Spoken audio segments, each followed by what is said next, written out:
have this very special panel on virtual reality. VR is here in so many different ways.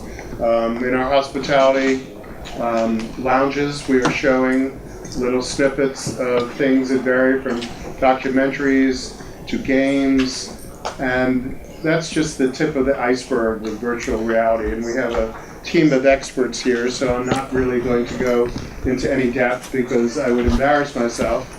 But the fact that we have it here and VR is affecting so many different ways that we tell stories makes it here to stay. And I think that's the important thing. This may be an introduction to many of you, but the power of VR as a tool for storytelling, even as things as varied as the medical world or dealing with people, burn victims. There are so many different uses, and we are so excited about the opportunities for storytelling.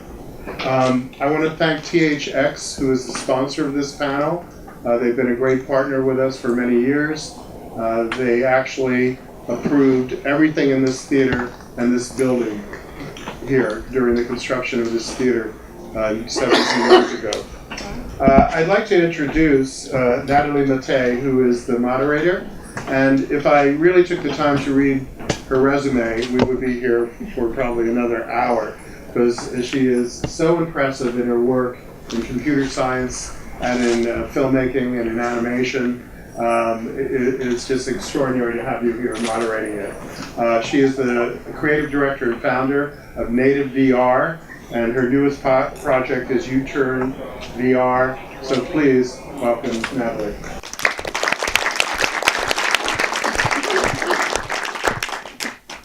So thanks everyone for coming, and I hope you are going to leave this panel all wanted to make VR films.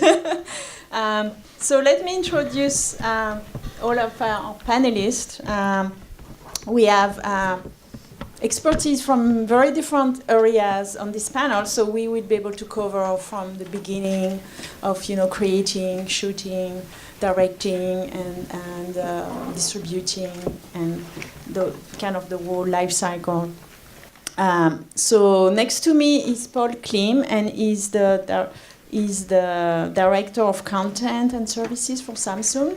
Samsung is one of the big players in the VR field with their Gear VR headset and sets of tools. Next to Paul, we have FREDERICK, and she's with Feral Dog Production. She's a producer in VR. Then we have RANDAL KLEISER, who is a well-known director, and he has been, after his long career in traditional filmmaking, he has been taking a dash at producing a VR series that made it to Sundance last year. And finally, we have Jason Fiber, who is the head of business product at THX, and he's going to tell us how THX is looking at VR for certifying that you get great experiences for the viewers. So I'm going to let them talk a few minutes to tell you a little bit more about what they are up to in VR and the kind of work that they have been doing. And then we will have more questions about the process. And one thing I wanted to ask everyone before we start, how many people here have seen VR experiences or 360 videos? If you could raise your hand. Okay, so about 50%. And how many of you have tried or have already done 360 videos yourself? Created? Great, fantastic. Okay, that's good. So Paul, do you want to tell us what Samsung is up to regarding 360 content? We're up to a lot of things, but how many of you thought, am I the only one who actually thought this was like a VR controller wand? Yeah, so VR is it's on my mind like 24/7. But it's really interesting. When NATHALIE asked that question, I was in a very similar panel about a year ago in front of about 200 engineers in Silicon Valley, and only about 10% raised their hand when the same question was asked. So I think in a span of a year, I think getting VR into the general audience and the public, hopefully the industry has done a good job. So what I do at Samsung, I run partnerships, so I work with the content creators, be it game developers or filmmakers, and help to get them published so that the public can watch their content in Gear VR.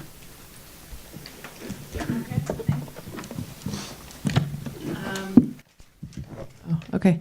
Hi, I helped produce through Feral Dog Productions, my production company, Defrost, at the time with Randall Kleiser directing the first narrative VR series that we knew about.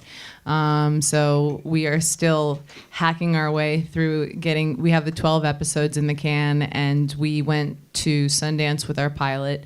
We went to Cannes with episode 2. We're going somewhere else with episode 3. We've been to a lot of places. So we're just trying to get this sucker stitched, and that's where we're at. So that's what I do.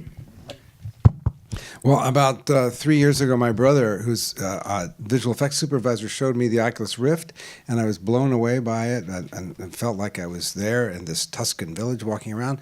And I thought, wow, this would be a great way to work with actors and try to get some kind of narrative. So I dragged a script out of my trunk that I wrote in college that seemed to work for this and adapted it. And as TANNA said, we shot it and went to Sundance, and now we have 12 more. So I work with THX, which obviously has some history with this theater and has a long legacy in theater, as well as consumer electronics and audio and video technologies. We've always been the company that reviews and tests and evaluates different technologies and systems to ensure that they deliver the level of quality that helps the artists recognize their vision on screen or through other devices. At THX, we're looking really hard at VR. We're taking a look initially at how traditional cinema is rendered in a VR HMD.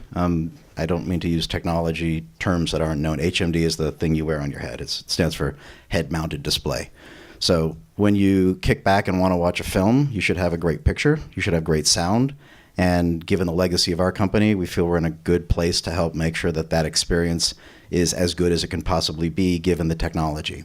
We're also taking a pretty deep dive into how the audio is rendered, because one of the great pieces of VR is the fact that it's all in 360 degrees, but there hasn't been a lot of research done onto how to deliver the audio in headphones properly to get it out of your head and spatialize it. So when the helicopter's flying above or the crocodile's snapping behind you, you don't want to have some blinking light that tells you, go look over there to see where the crocodile is.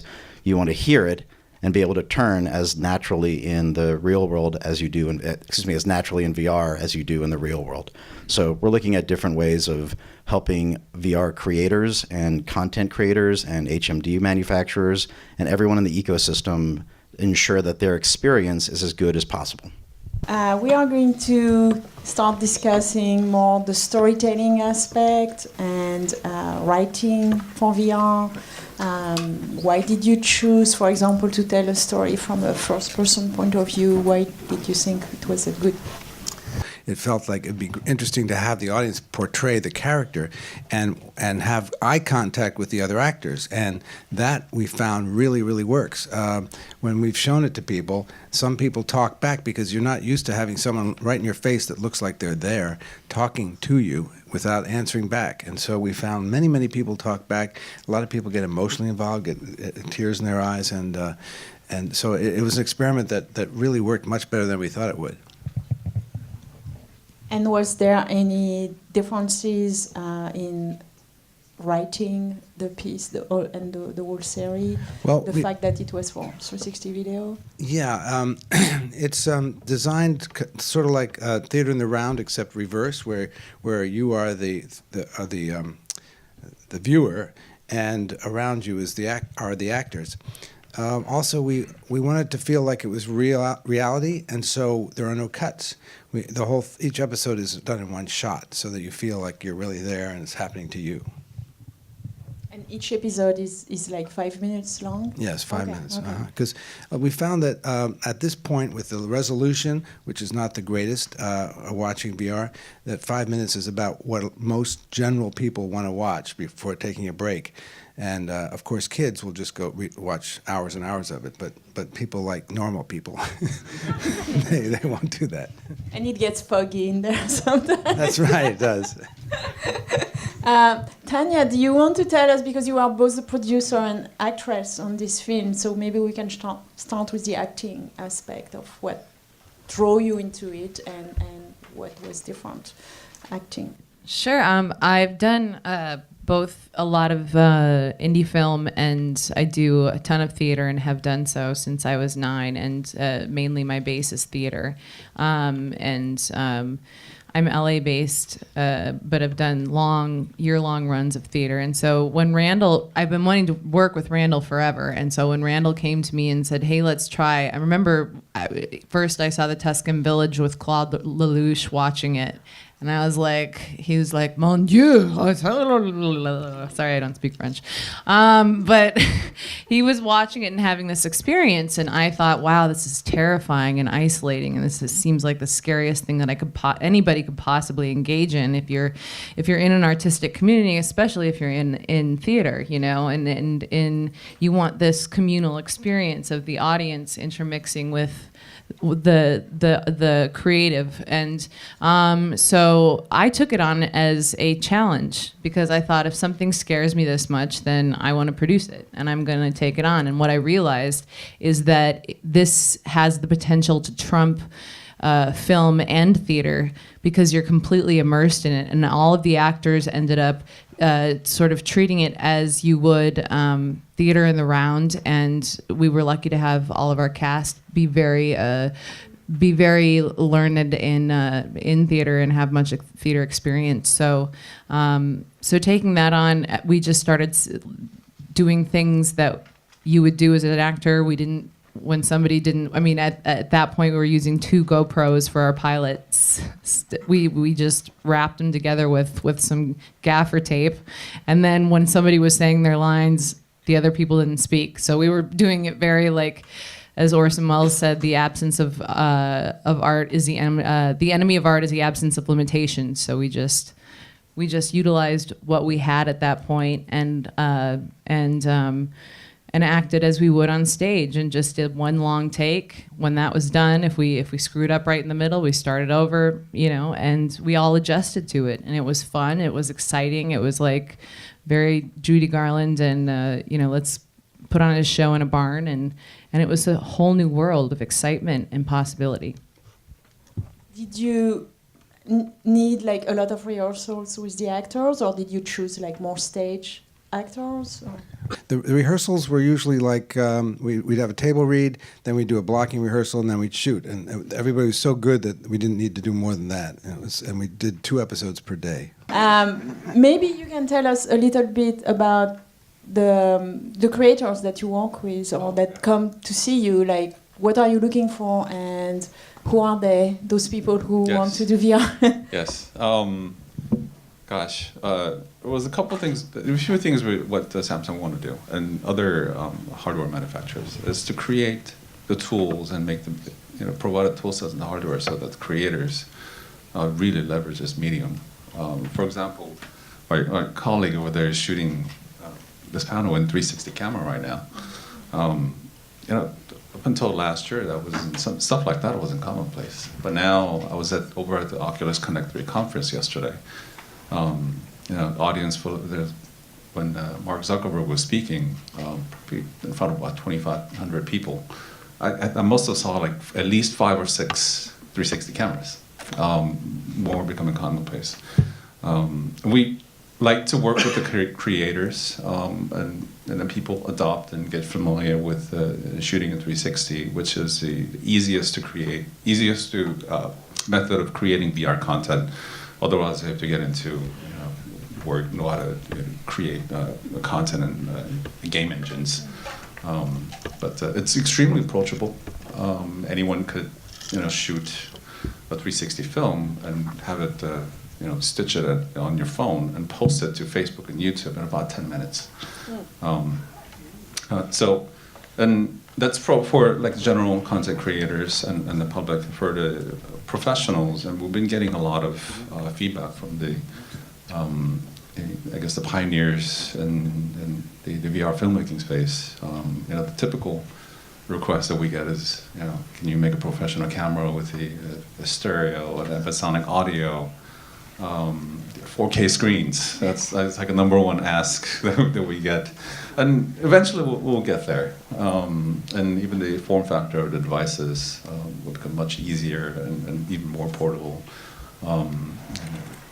There's been, a number of technical companies that we've been talking to about being able to stream 4K or VR content to a mobile headset. So those are the areas that we're looking into. Do you find it's mostly independent filmmakers coming from YouTube, or like established filmmakers that come Really to good you? question. It's everyone really. I've been lucky enough to be, to work with the up and coming filmmakers in 360, as well as someone established like Eric Darnell, the director of Madagascar, and now the chief creative officer of Baobab Studios.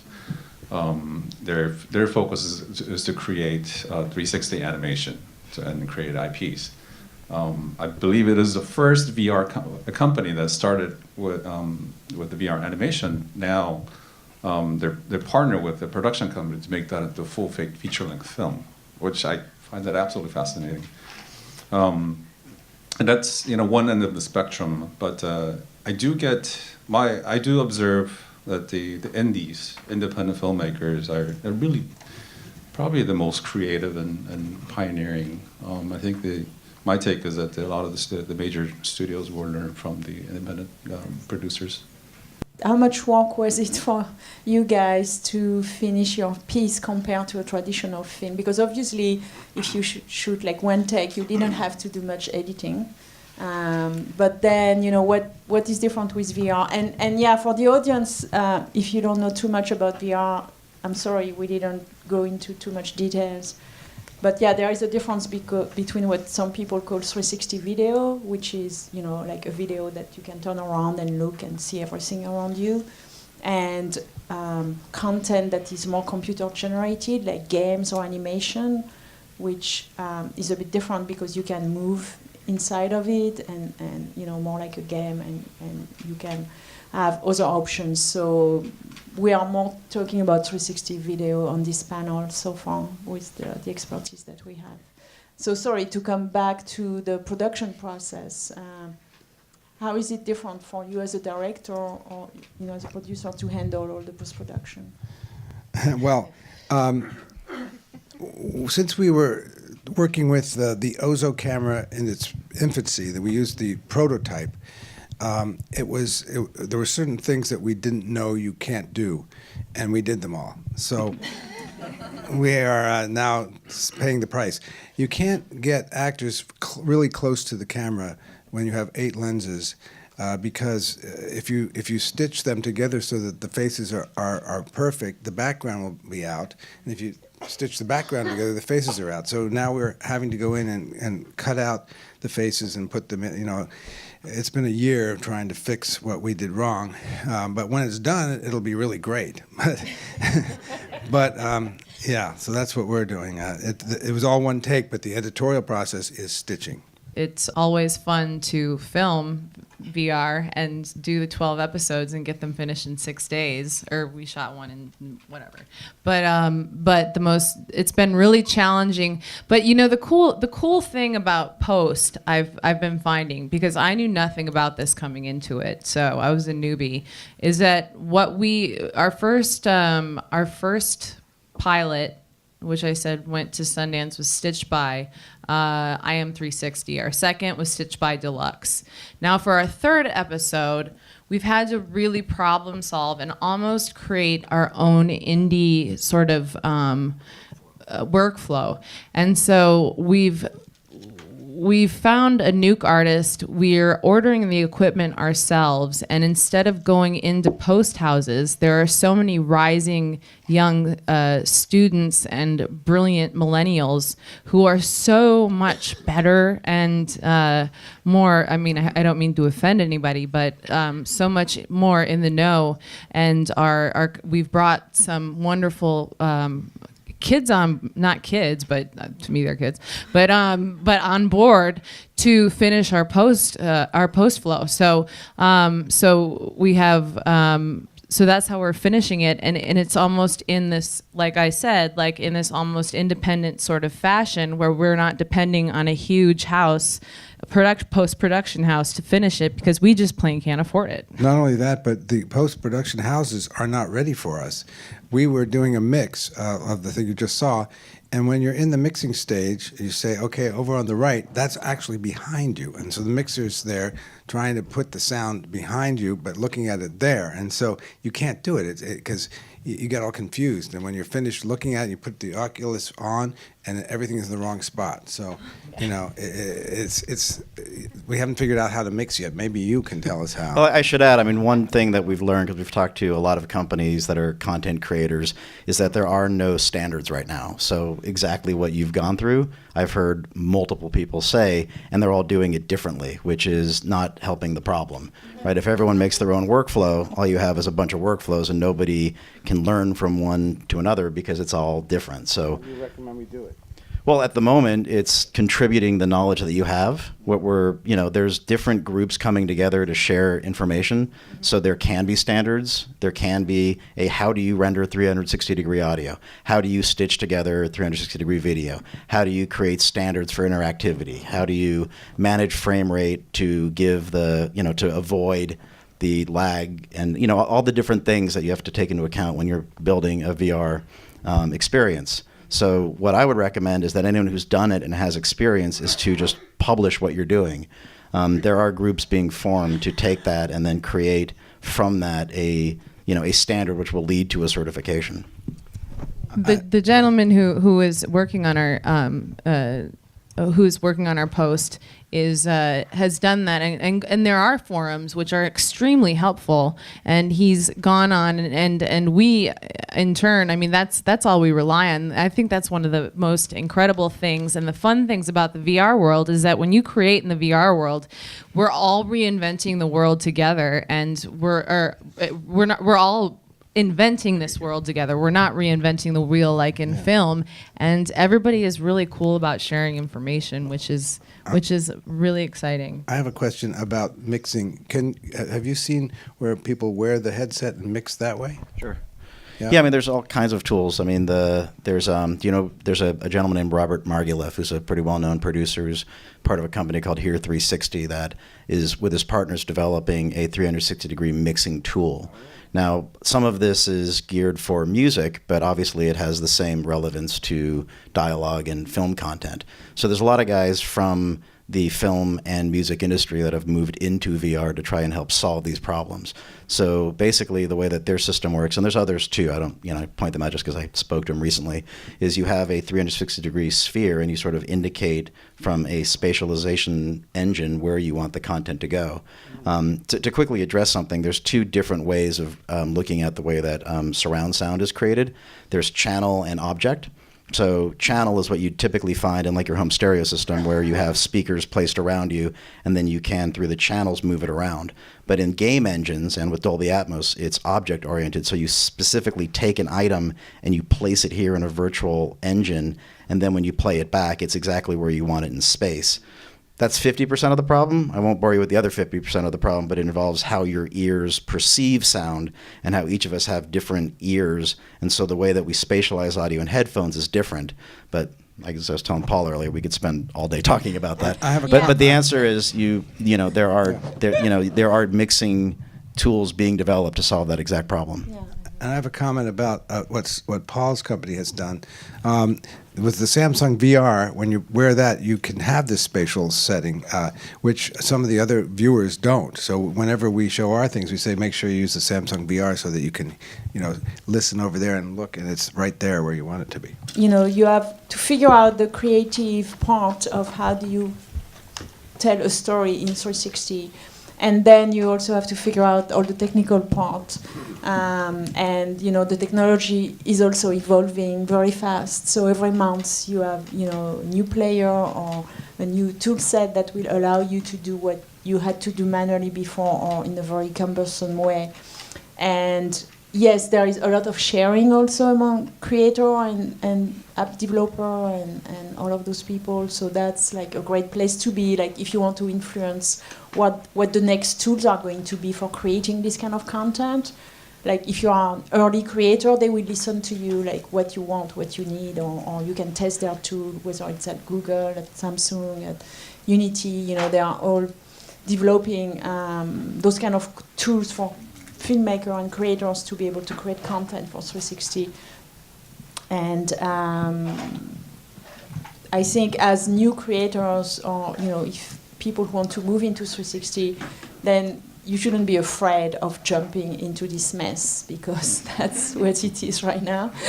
But it's a very exciting mess and lots of room for The problems that they had are probably not problems that the average filmmaker is going to have the stomach for.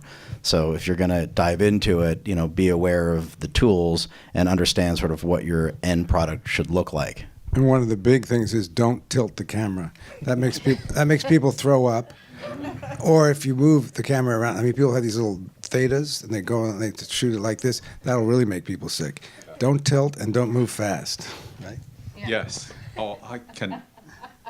Yeah, I know Samsung has developed a bunch of like guidelines for filmmakers also. Yes. Yeah, so maybe you As, can the team that I work with, essentially, it's a team that help with that run the hackathons and the developers. And what's really interesting thing that's happening to us is that we used to teach people how to develop an application on your watch or your phone.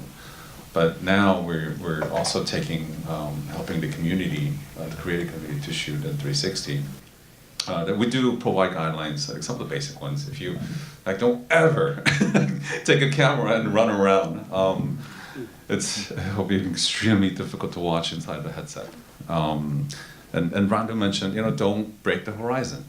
However, that was like the general rule. But the industry, the VR filmmakers, they're essentially hackers too.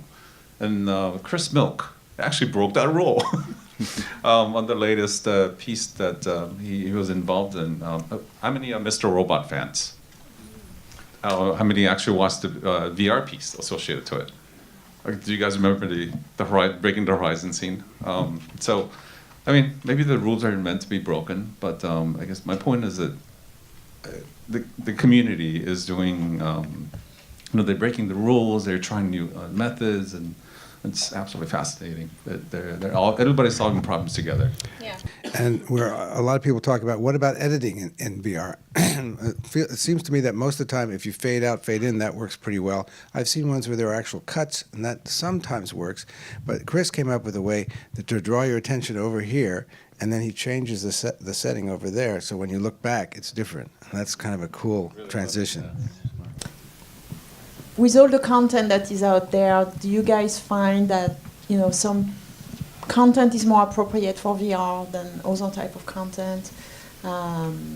Is there like any guidelines right now as to what works well? Because it's been like 2-3 years now. We have seen a lot of stuff, and yes, everything is changing and evolving, and new rules are, being tried.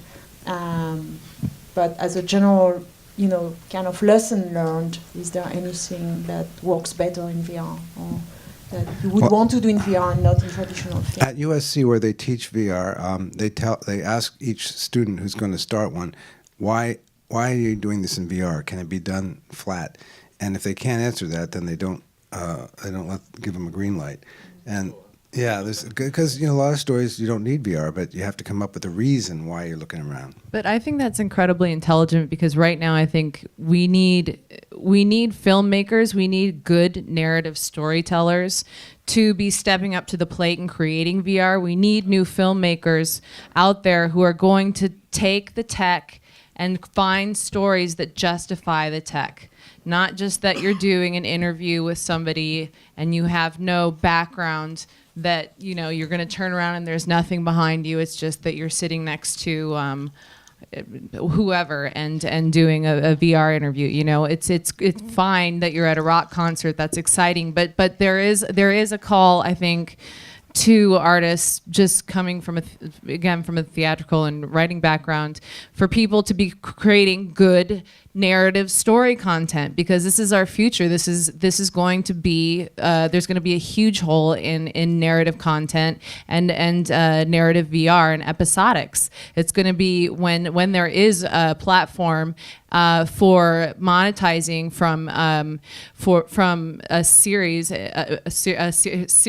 of narrative VR series, then people are going to want to buy it, and there's going to be acquisitions that are going to be made fairly quickly. And so I think the best thing that people can be doing right now, if you're a storyteller, is start making some great content and figure out, why am I making it on this, and how am I making this? Why does this matter? Why am I doing it in this way? Exactly like if you're doing theater in the round, why am I doing theater in the round? Why am I telling this story this particular way? This is also the first new medium to come into the mainstream since the rise of user-generated content. And up until recently, the tools of creation were fairly expensive, but they've all come down. The quality hasn't caught up, but it's only a matter of time before the quality of the 360-degree cameras are built into something like a mobile device, or specifically a mobile device. So it won't be long before everyone is creating 360-degree content. The question is, how do you do something with it that advances the art of filmmaking or the art of storytelling? So the tools are just about there. I mean, you mentioned the Theta camera. There's others like it that are relatively inexpensive, and they're amazing the first time you use them, and it's really fun to be the first person to show people that haven't ever seen it before how it can work. And so I think helping evangelize that this is an opportunity for the general public to start getting involved in now will lead to the next generation of quality content creation. That's really exciting. At a lot of the panels that I've spoken at, there's this whole underground theater community in Los Angeles that is this. For example, I finished with this is the first time I'd heard of it, but this one girl came up to me after a panel and said, so I've completely finished a project, one of the plays that I'm doing out here in VR, and I don't know what to do with it. And I said, wait, what? Back up here. What do you mean you finished it? And she's like, well, I filmed it, I stitched it, it's completely finished it, and I don't know what to do with it. And I think that's incredible that she's going out there, she's falling on her butt, she's trying things, and there's a whole lot of, at least I also believe that the experimental usage of VR right now is important, because we need to, I think the best advice I ever received was to go out from a guy who was working, I think, at Jaunt or something, and he said it was one of the first lunches I ever went to, or roundtable discussions, and I said, what's the best advice you can give? And he said, every lunch we all go out, we take a camera, and we try everything we possibly can, and we make as many mistakes as possible. And in that sense, I think that's another thing that people need to do, is just like these students are doing. Maybe there's not a market for it, but there's not a market yet. But nonetheless, it is important to be trying and crafting right now and be a pioneer at this point. You self-funded the creation of Defrost.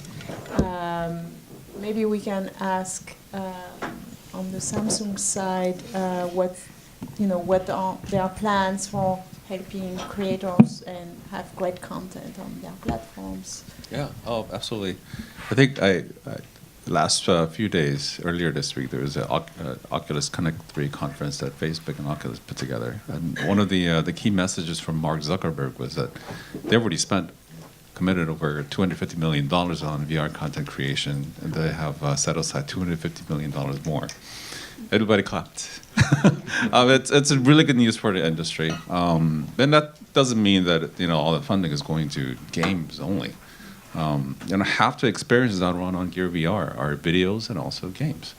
Videos are extremely popular, probably because it's easy to watch. It provides a lean back experience. And you don't have to download like a 500 megabyte app to install and run. So I think so are you saying that right now the funding model for VR is more of the tech company funding content rather than the traditional Both. fund Yeah, I do. for films. Yeah, grants and yes. If you take a look at the top 50, it's probably more now, of the 100 global brands by Interbrands, they all have 360 video to either promote their services, brand, or their products. The number is growing. That could be the BMW producing a 360 video around their new car, or the Coldwell Banker producing a 360 video to promote the $40 million house that they have in sale in LA. So yeah, it's the money's out there. You want to talk about your own experience? Have you tried to fundraise for this project, or are you? Well, we are trying to get some distribution from China to help us with our post, and we're sort of in negotiations with a company there to help us, and they're kind of interested in distributing in China. And then we're holding off on the the international rights until we get it finished, and then we're going to see who the players are who could pay for it. Yeah, stateside, it doesn't seem like it's the wisest choice to sell. Well, first of all, we haven't finished yet, but once we do finish post, it doesn't seem like it's the correct time yet, and that there is an established distribution model that would make sense and would make us the most money at this point. But maybe I'm wrong, but it's kind of a gamble. It's like, it's not yet. It's just not the time. I'm just going to hold out for a little bit longer. And a lot of, it's funny because a lot of people don't understand that why would you invest in this if you don't see any monetization, or there was no monetization model to start with. And it's like, well, I'm doing this because this is art and this is fascinating and this is new. And why would you even ask me that question? You know, sorry, that's just If you build it, they will come. That's our philosophy. But, coming from Iowa, I really appreciate that, Randall. I just spoke to a group last week that are going to the tech companies, and they're asking for money for a nonprofit to make VR content for people who, teenagers especially, who are going through chemotherapy, so that they can be taken to a different spot. And I think this is a win-win situation because, the teenagers who are watching it win because they get to be swept away. The filmmakers win because they get funded, and the tech companies win because they're doing something good. So I have great hopes in that company. In a nod to my friend at the other end of the table there, have you guys seen the VR roller coasters yet? Samsung has pioneered the creation of wearing their headgear on a roller coaster. So imagine how scary a roller coaster is, and now add that layer of VR while you're immersed in it. So I think one of the things to talk about when you think about content is, are you taking an older model and trying to apply it to this new business, or are you pioneering something that's never been done before, where the technology can truly advance exactly what you're trying to create? And the odds are there's probably more money in the latter if you've got someone who has an experience that they want to enhance in some capacity. And I haven't been on that roller coaster yet, but it's top of my list of things I want to do. Do you want to distribute it on the phone and people to watch at home, or do you want to have an experience in an arcade or a public place or an entertainment park, or even we were talking about having like a festival screening. How do you screen those things, right? So like individual headsets, but now the technology is coming around that you can start having like simultaneous screening. Yes, we did that at the Directors Guild, and we did it also in Cannes and in Switzerland. You line up a whole bunch of headsets, and they all run at once. And at the Directors Guild, we had they weren't even wearing headphones. We had the sound coming through the speakers of the theater, and that way, the audience is having like a communal experience. They can hear each other reacting to it, but they're in the middle of an isolated experience. So it's a combo of being. One thing that's probably worth adding is that when you talk about the home versus public experience, it's the first medium where it's essentially the same. The content, the quality of your experience doesn't differ whether you're in a public space or a private space. The difference is another word, haptics, which is how do you actually add something in addition to it. So there's sort of user products like Subpack, if you're familiar with them. They make a backpack that vibrates, sort of enhances the base experience. But if you've ever seen like what they're building in malls and whatnot, they have these full-on mechanics where you're flying through space and you have a machine that actually, you move with it, so you have the actual sense of movement in addition to the virtual movement. That's sort of where I think the line is between a public VR experience versus a private one, because you can go to a theater and get a 2D experience or 3D in a theater, and then you can go home and it won't really feel the same. But in VR, it's the same wherever you are, unless you're adding this added dimension of, an expensive couch, essentially. Although I think that's where there's a big chasm there still with sound, because to be able to present, to each festival that we've gone to, you also have to curate the sort of to the audience that you're showing it to. For example, if you show it to the Iowa Independent Film Festival, where nobody's ever seen VR before, they're not going to quite understand that they're in a wheelchair. They're going to prefer maybe going on a roller coaster experience, which I found out last weekend. But if when we showed at the Directors Guild with all the directors in a smaller theater and having these brilliant directors coming in, putting the headsets on, and being able to be able to look around and still have the agency to look around, but yet to hear it through sound. And I don't know how this works yet, like with your brain and how the brain ties in, and nobody really knows. But how much time you got? No, we could talk all day. But they responded, I think, better in that sense than they would have if they had separate headphones on. Sharing the sound in a public space. Exactly. Well, but you're able to do that because you're in a room that has an immersive sound system. So you don't need to recreate in headphones because you're in a room that actually has that. But most people don't have that available to them, and since a significant amount of content is being consumed on headphones, that's where the science comes in. So it makes sense. In fact, we've had companies approach us, some of our CE partners, saying, can we make a speaker bar that virtually renders the sound behind you? So a lot of the CE companies are thinking about how do they create 3D sound experiences at a relatively low price point. Headphones is obviously the big win because it's one of those rare times in the world of consumer electronics where the quality is going up, the content that people want to listen to is going up, and the prices are going up, and people are still buying them. That never happens. So right now is an opportunity within that to solve a lot of these headphone problems. But obviously, if you have a home theater quality system, a 7.1 or an Atmos system at your disposal, and you can have an HMD experience in it, that's probably, or I've not done it, but it sounds to me like it would be a great experience. And I'm ashamed to say that because we have one of these rooms at the office, so that's next on my list now. So you would say that, from what I've been hearing so far, it's not just like being creative in how you create the content. It's being creative both on how you get the funding and being creative on how you distribute it. And maybe you create some special events, and maybe you go to different locations, and those kind of things. So it's almost like every step of the process has to be reinvented. I have an interesting story I'd like to share. My recommendation, especially working with the independent content filmmakers, is start with a small piece, trailer, if you will, or episode 1, and get it out everywhere. Like hit up every platform. Samsung VR, YouTube, Facebook. Knock the doors and get your content out there and get visibility. And that turned out to be a real nice pickup because that piece of content, which was available on our owned and operated video service, Samsung VR, and it caught the attention of the guys from Oculus, and that piece was featured at the App Store level.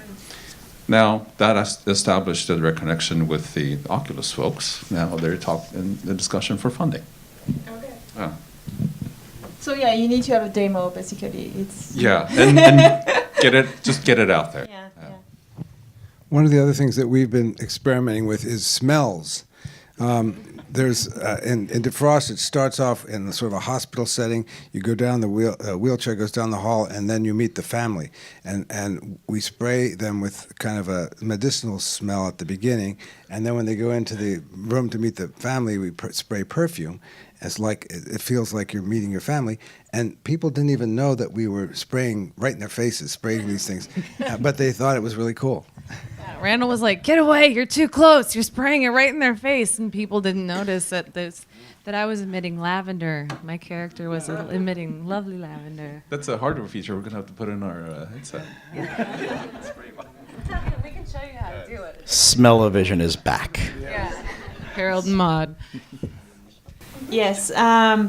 Maybe we can turn to the audience and see if you guys have any specific questions. Yeah, great. Over there. Yeah, directed at Paul. So Gear has been out now for a while.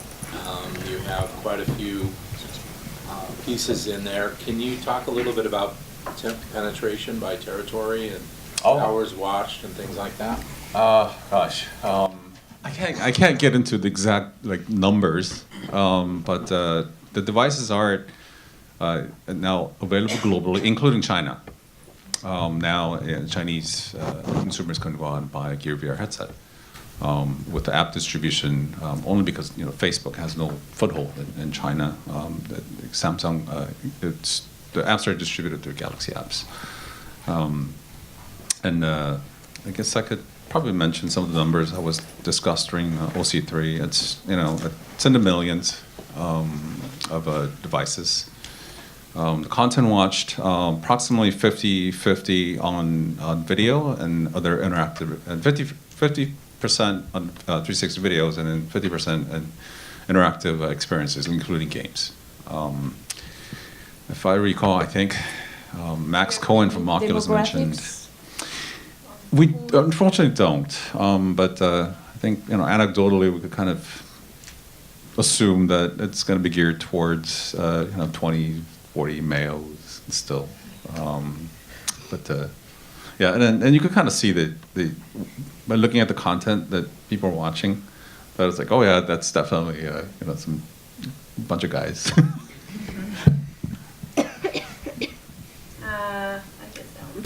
So my question is it possible to introduce an element of choice in 360 video, like in a game engine? Yes, that's a very good question. Samsung VR, or Samsung's owned and operated video service I mentioned again, we created, our developers created a tool set so that, say, if you have multiple 360 film pieces, video pieces, and it allows you to create navigational entry points. Gone is a perfect example of that, and also Netflix just uploaded the promo 360 series for the Stranger Things that has interactive elements in it. Otherwise, the other choice that you have is essentially building an app in Unity, packaging multiple videos into a single application, and essentially creating your own user experience on navigation. But I would imagine the degree of complexity rockets when you move into Unity from the tool that you guys have on the our store. tool is extremely simple. Unity is. Yeah, actually, Unity Lab is developing some cinematic tools as well to let filmmakers directly add some interactivity, so that they don't have to become a software program. Exactly. That's really a really good point too. Game engines like Unity and Unreal, now you'll see more filmmakers using game engines to create animations. And Unity, I mean, there's a good number of game developers using Unity, but also at the same time, there's a good number of filmmakers. And there's also a guy named Servat Yerli who has Crytek, and he's developing something called Film Engine, where he's trying to organize a game engine with live actors in it somehow. And that's something that's really, everybody's trying to do that right now, it seems. Yeah. So, oftentimes, you want to do something creatively and the tools are not yet there. And either you have to find a way to do it, or you have to wait and be on the beta to test the tool that's coming out. That's kind of how it's going right now. We have more questions here. Sorry, the woman in front. Hi, we're currently developing a game for chronically ill children in VR. And I was just wondering, directed at you, Randall, from the story perspective and the script perspective, what did you have to change and adapt? You said you had it lying around and you thought it would work for this. What were the changes you made? Well, just thinking in terms of the viewer and imagining the viewer, what they would see and where they would be and how, when you're doing VR, you're doing, every time you place the camera, that's how you do the, the composition.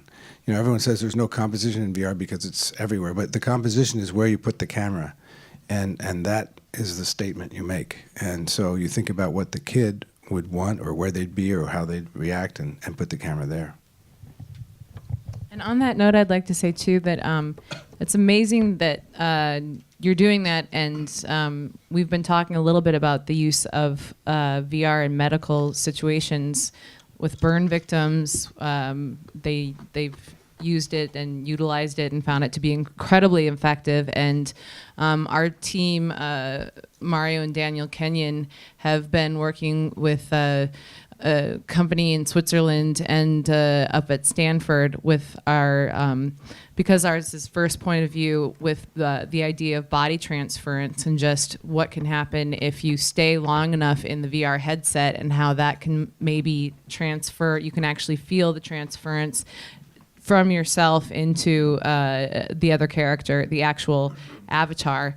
So it's incredible that the possibilities here are really endless. Yeah, you. Sorry, you had your hand up for a long time. Yeah. Can you talk a little bit more about the simple Samsung development tool that triggers some level of interactivity? You mentioned Gone as an example. Is that available for? I have a Gear 360 camera and Samsung Gear. Is that something that could be integrated? Yes. Unfortunately, we're still in, I guess, closed stage. We'll have to open it up to your creator's account. I'm assuming you have a Samsung VR account. Yeah, we'll have to open it up for you. Yeah. So Okay. come talk to him. Come talk to him at the end. Can I ask a follow-up question just real quick?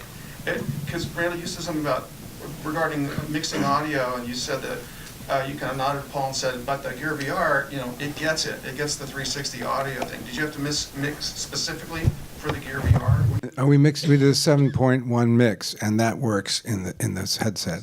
Yeah, and with the Samsung Gear app, it will work. Others, not so much. Thank you. Thank you. Yes, thanks. I think there was a young woman. No, you had a question? Yeah, I did. I was wondering if there are any devices that you'd recommend that allow you to shoot 360 to video and stream it live? Probably not today at the consumer level. But if you wanted to start, stream a live stream an event, there's only a few companies who could actually do that right today. Digital Domain, IM360, and companies like NextVR, but at a very steep price point. We do expect sometime in future. Gear 360 is our first iteration of consumer level 360 camera.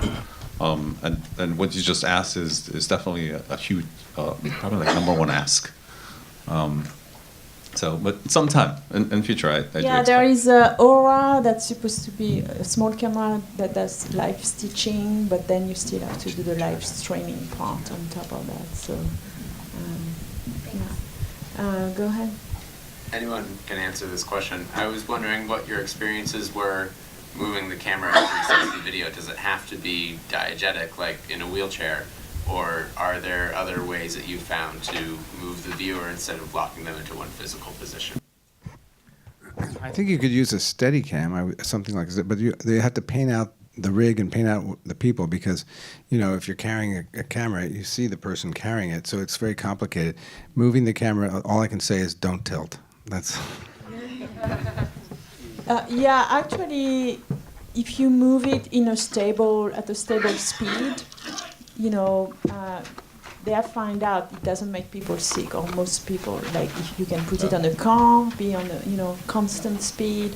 What makes people more sick is like acceleration and deceleration, like stopping and going, and also walking or running because it's a lot of But like a stable movement, like drones, for example, it works pretty well if it's well done, and horizontal moves because vertical up and down, it's like an elevator, move. It can also make people sick. So There was a lot of prep that went on for Defrost, but I think one of the most time-consuming areas was Randall pushing the wheelchair. He actually donned so that he could see every single take. He put it on scrubs and became the dolly grip. Yes, because you have to watch as a director. Have to watch the actors, and you can't be on the set. Right. So you have to cast yourself. So he for 6 months before he had literally practiced walking down hallways with a wheelchair so that he got the speed just exactly correct, because he was very conscientious of avoiding the seasickness aspect, which would have ruined our whole project. So good job, Randall. And teleportation might be a nice alternative for you as well, if you have to, if you could use teleportation from like point to point. Yeah, that's what they were doing in Gone, right? Yeah. You select an area and then you jump and you are in the same scene, but you see it from a different perspective. More questions? Someone from the back, maybe? Over there, yeah, gentlemen. Would VR, would it be more of like a personal experience, or could it be used like in a setting like a theater? Well, I mean, talk to most people, the ultimate win for VR going beyond the 360 degree is to make it social. I would highly recommend checking out the Oculus presentation from this past week, where they're investing a ton of money into creating social tools based on avatars. At the moment, with the computer VR systems, it's very difficult, if not impossible, to do actual filmed content. It's all rendered content through a game engine. So for now, the best option you have within that social environment is an avatar. But the technology to develop and refine the quality of these avatars will only increase over time. So as an example, you ask about a theater, that was actually one of the demos they showed, where people simultaneously sitting in a theater viewing content on a 2D screen. So that exists now. There's plenty of tools that are actually VR social tools. They're all very kind of early stage, so the experience isn't going to be something you're going to want to spend a lot of time in. But if you think back to the birth of like chat rooms and stuff, it's miles beyond there in terms of what you take away from it. But how it grows will be the most interesting part, to when you're actually physically in a room, and you may even move towards augmented reality or mixed reality by the time you get there. But inevitably, the social aspect of it will be, I think, the thing that kicks this industry way into the mainstream. The rest of this is all the development towards a social activity where you can share what you're doing with other people. Yeah, the woman with the glasses. Here? Yeah. Oh, great, yay. So this is kind of a touchy-feely question, but I'm extremely interested in the use of VR to create empathy. I think VR is super, super powerful. This is a technology that can actually increase emotional intelligence in people. So I was just wondering, other than like Noni de la Peña, who has the immersive journalism, for VR in Syria, for people who don't know, what's hot and new in that space of empathy in VR, or, yeah. I would have to say, go check out the UN VR app. Gabo Aurora is the creative director of UN. He's with his work, there's a number of films that, all the UN associated, and the obvious topics like this that was happening in Syria, or that's probably a good starting point. A lot of Chris Milk's stuff is like that too. If you look up Chris Milk on Google him, you'll find a lot of empathy videos. Yeah, and Specular Theory also, they have a perspective series where they had like a little bit like Noni de la Peña. It's a bit more extreme situations where they put you in the shoe of a college student or a black kid on the street, and you experience like police violence and what's happening. Mm-hmm. I'm currently developing with my team who is here a series where you become a woman working in the in the tech industry, and how does it feel to be a woman in a male-dominated field. So a lot of people are talking about that currently. So yeah, I think there are a lot of possibilities.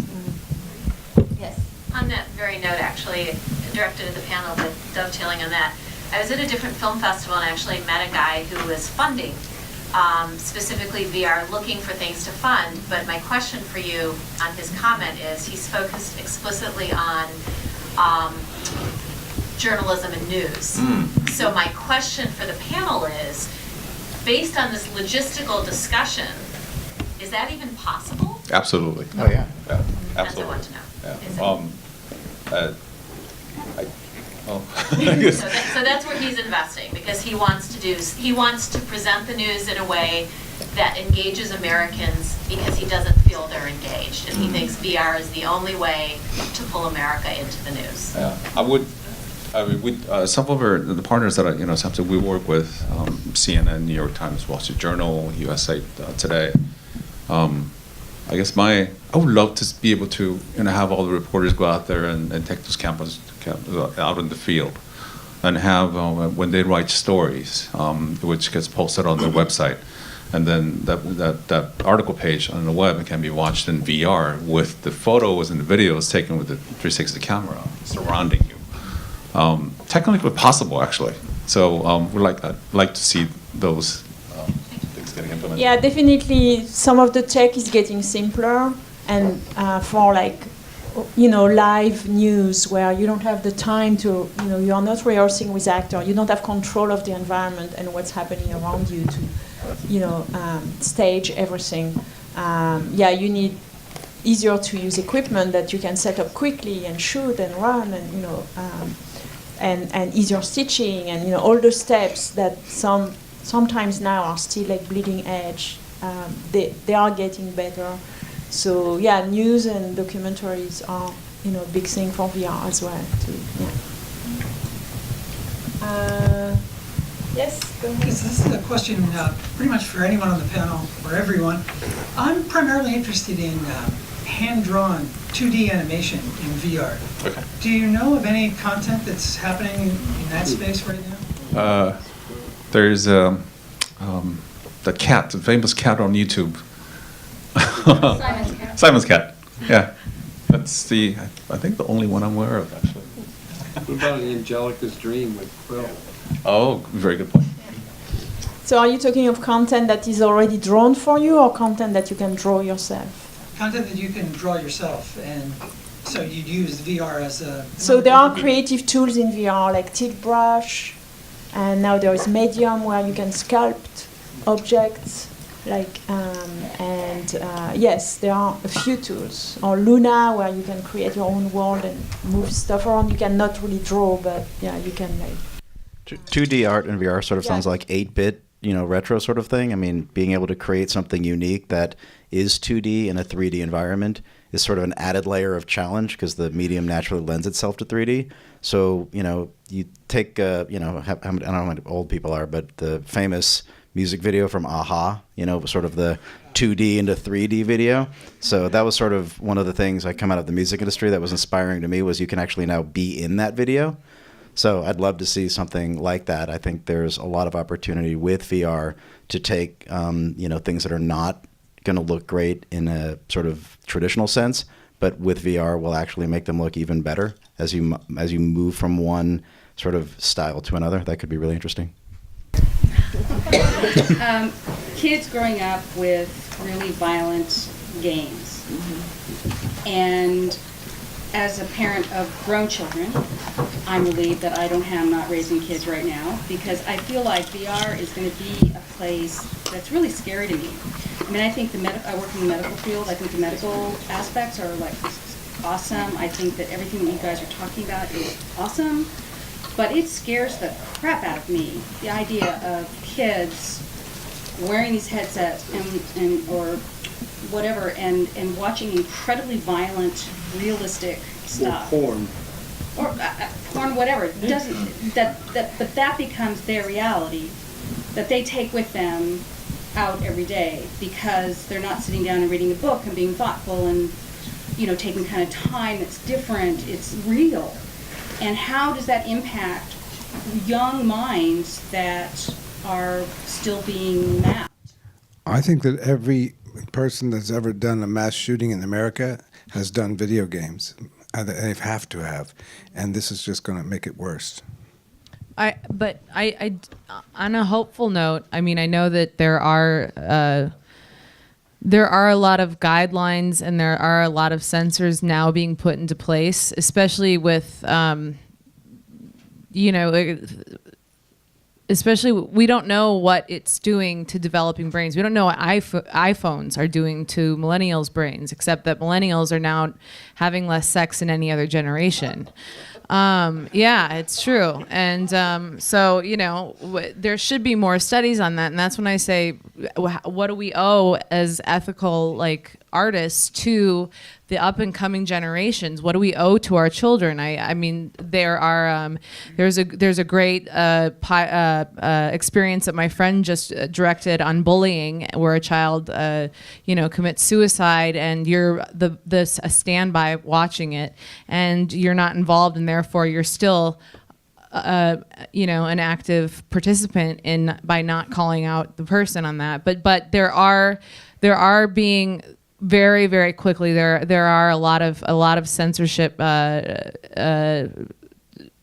there are rules being put in place, and I think that's very important. And then again, as I said, I think it's really important that's why there is a call to people making good art for children.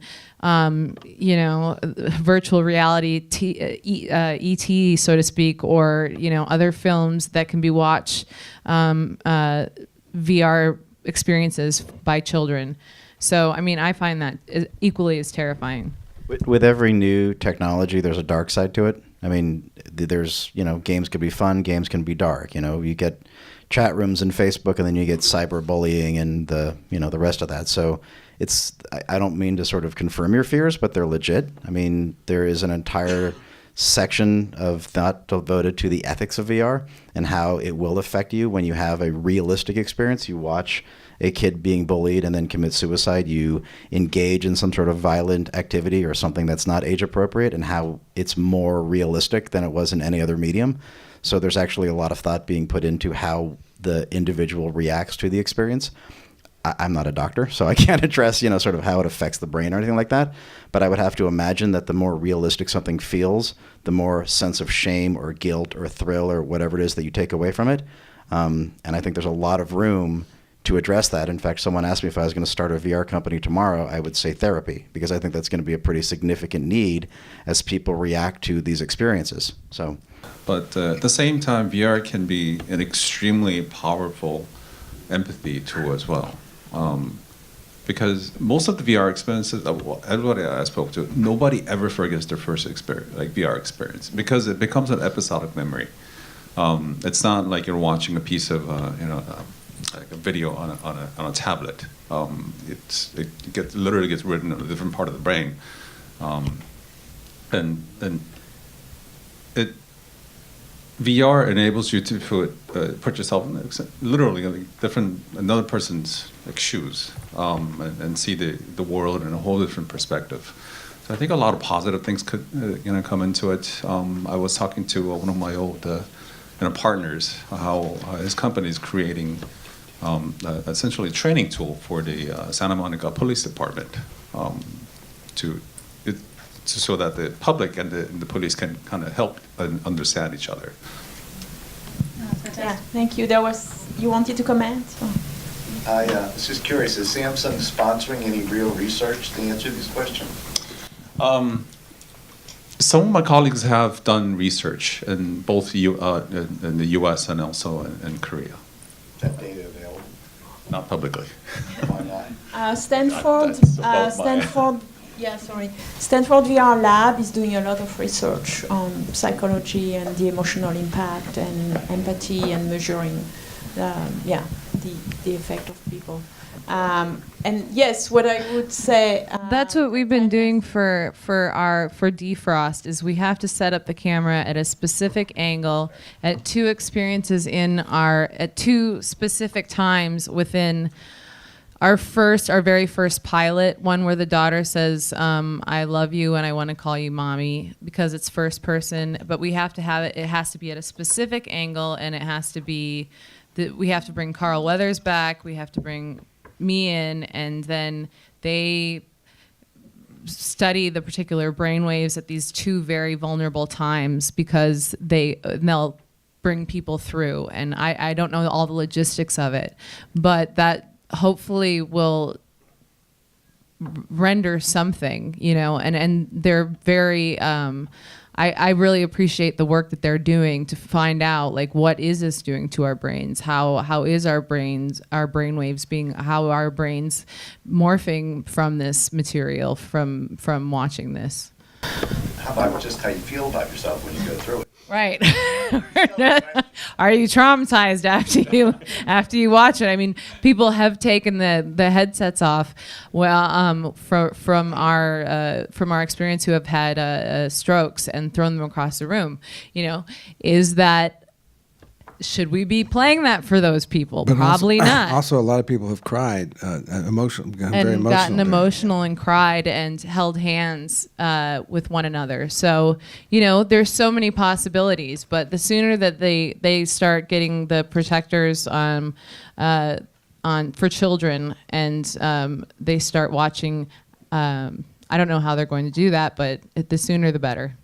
But definitely, you know, it's a call for creators and filmmakers to create as much, you know, positive or whatever interesting content as possible, because yes, there is always going to be different type of content, and you just want to counterbalance that as much as you can. And on the other end is also, you know, testing with real people before you put out a piece of content out there to see, you know, what's the effect, because it's a cross between developing software and doing a film. Like, you know, you have to do some user testing to figure out, you know, what's the impact of your piece, because it is very powerful. It can be really powerful. So you probably want to test and refine and test and refine before you put it out there. Another question? Yes? Yeah, it was a great panel, really informative. Thank you. A couple questions. So with the technology for this, what is the adoption rate? And like, here we are in this movie theater, and is it conceivable that if we all had earbuds, we would have been able to watch a film or something that you could have shown? Like, I don't understand like what the barrier to entry is, in terms of, and how soon is it going to get to be accessible to the consumer? And a follow-up to that is, which companies, publicly traded or privately traded, here in the States or abroad, are at the forefront in that sector? Like, who do you think is really captured or understands that market and is going to go that way? Only someone from Samsung was on the panel.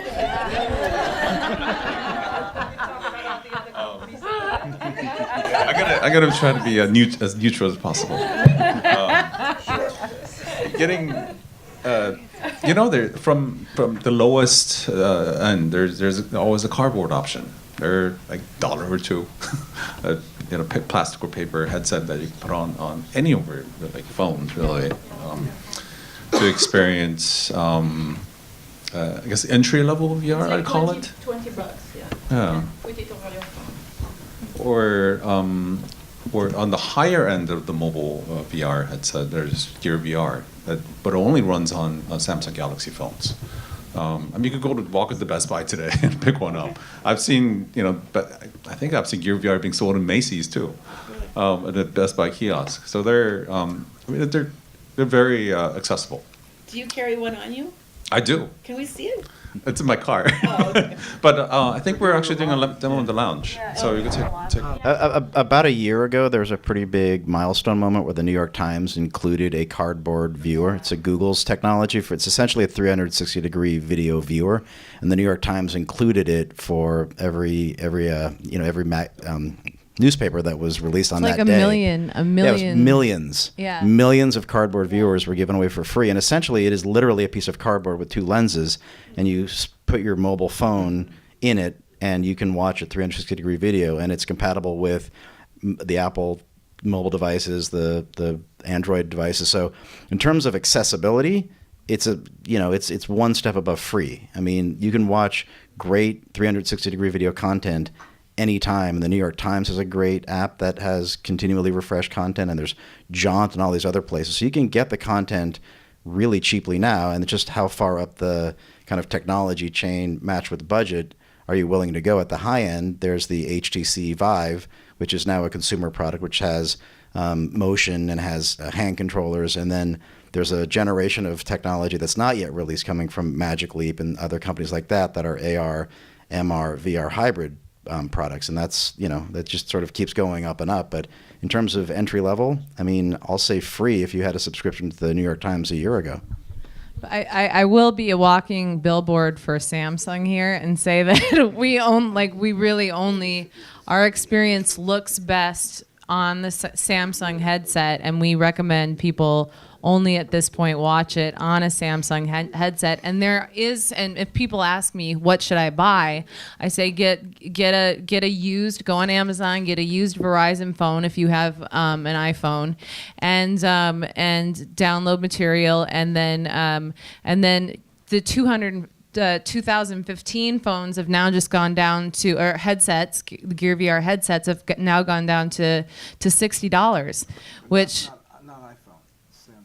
No, on Samsung, yeah. So the Samsung headsets gears have gone down to $60. So that's not, when you're considering that you're experiencing great VR with a headset, with a Verizon phone, it's worth it. Thank you. Yeah, over there. Thank you. So where do you see the development in personal use in terms of consumers, the next generation of home movies? And how close do we get to James Cameron's vision from Strange Days?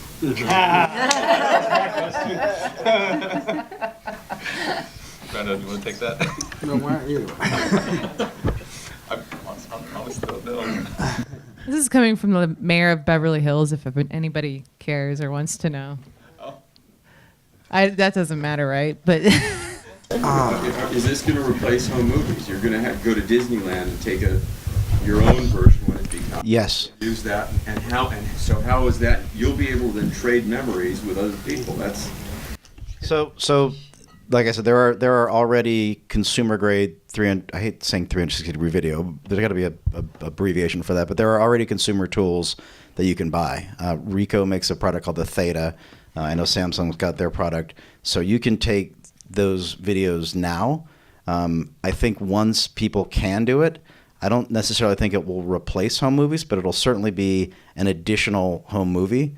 Once the cameras, the fisheye cameras, are added to mobile devices and everyone carries one in their pocket, that's when I think the watershed moment of change will happen, and then everyone will be publishing these videos. And don't forget, Mark Zuckerberg is going to be pushing his stuff because he bought Oculus for $2 billion, and he's going to get it out there for all of you. Here's an indicator, a number that I'd like to share with you. YouTube, it's kind of like a catch-all for all videos. When YouTube launched the 360 video support back in May 2015, there was about 400 or 500 pieces of 360 video formatted. If you do a search today, there's over 275,000. In a span of a year and a half, the number of, and that number is even without the consumer cameras, not really out of the market, even though they're for sale. So the enthusiasts are creating 360 videos. And I actually have a question for Mark Diego and for Mayor Mirisch. What do you guys see in this? And you probably could answer if this is already being employed. But what do you guys see as far as VR municipality helping out? What do you see as utilization of VR as far as government in the future? I mean, I know you guys have been taking meetings with several people. I'm just curious. This is totally off the training for officials. Training for officials. You mentioned police. You could do it for municipal workers, for public works departments. You could use it to give citizens a better understanding of what happens within a municipality, but beyond that, you could use it, for example, for plan check. It would be, you could create what a major building is going to look like, and you could give someone a virtual reality experience of that to decide, is this too big, is it too small, is it appropriate for our community? Mm-hmm. You could use that in a very real way within the public process, for example, now within the CEQA process could be used. Interesting. Which, by the way, in some parts, sorry, just to catch up, in some parts in Europe, they're already doing this.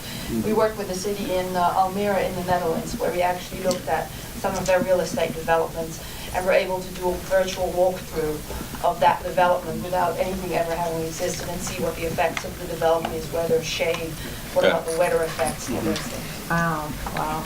You can use it for transportation. When you're developing new systems, we're developing a system based on autonomous vehicle technology. You can use that to create a situation as to how it would ideally work. So there are many potential applications within municipalities or government, I would suggest. Yeah, there are many usage for VR beyond just narrative and entertainment, definitely. 5 minutes. We have 5 minutes left. Is there any? Oh, I'd like to mention there's a. Oh, just one thing, an aside. There's a really cool thing, if you ever have a chance to see it, called The Walk, based on the movie The Walk, where you walk across the World Trade Center, and it is so realistic. You look down, and it really feels like you're up there. They blow a fan in your face, and you almost throw up. Don't do it after lunch. One more question? So this question is for Randall. Can you talk a little bit about your future projects that you have planned in VR? Well, aside from the ones that we're doing for the kids who have chemotherapy, we're working right now on a season 2 of Defrost, where we're going to be trying to figure out how to use new technology to tell the story, continue to tell the story, get her out of the wheelchair, be able to move around a little bit, and use gaze technology, similar to what you were talking about. But there's a technology where if you look over there, you can hear what they're saying, but not what's going on over here. And if you look over there, then suddenly you hear what they're saying. So we're going to try to integrate that into the next 12 episodes. Great. I was going to ask each one of you if you want to conclude on, what's your next development step, or what. Well, I'm done. Yes. Jason? I guess I'd just say thanks to everyone for coming out. It's been a pleasure to speak with you, and looking forward to seeing what you guys create. I mean, you talk about content and storytelling and how that affects the future. This is it. So go out and create great content. On behalf of all of us, is there a document all of you recommend, or several of them, about best practices currently as the communities are contributing and what they're learning? Like, where's the good stuff to go, read up quickly as we're diving in? Well, at the moment there is not, but what I would say I would recommend anyone that really wants to get into it, that wants to look sort of towards the future, learn Unity. Yes. Just go to Unity. I think it's unity.com. If it's not, it's easy to find. Google Unity, it'll be right there.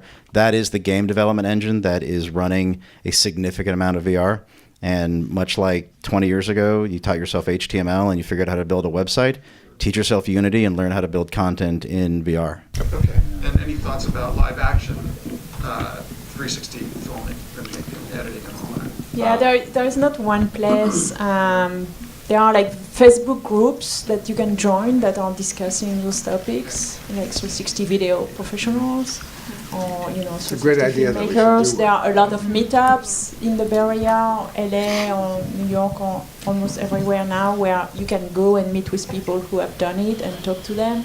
Meetups are the best place to mingle and interact with people. Silicon Valley VR, I highly recommend that. And also, one more thing, there's Adobe's running their annual show, Adobe Max. I think it's in November. 360 video is a huge topic for the event, so I recommend attending that as well. There is a book actually. There is a book that it's an open source book that was put together on 360 video. Shooting and BVAC is putting together some workshops as well to teach filmmakers how to do 360 video. So there are a few resources, but many scattered. So is the thing that's happening in November, is that open to the public, or is that just me? I think you have to register. It's quite expensive, and it's in San Diego. If you use Premiere or After Effects or Photoshop, Any last word, or that's it? Your future plans? It was an honor to be on the panel with such amazing people. Thank you, guys. I feel so fortunate being with everybody here, and check out Defrost downstairs if you guys, just because I'm the producer and stuff.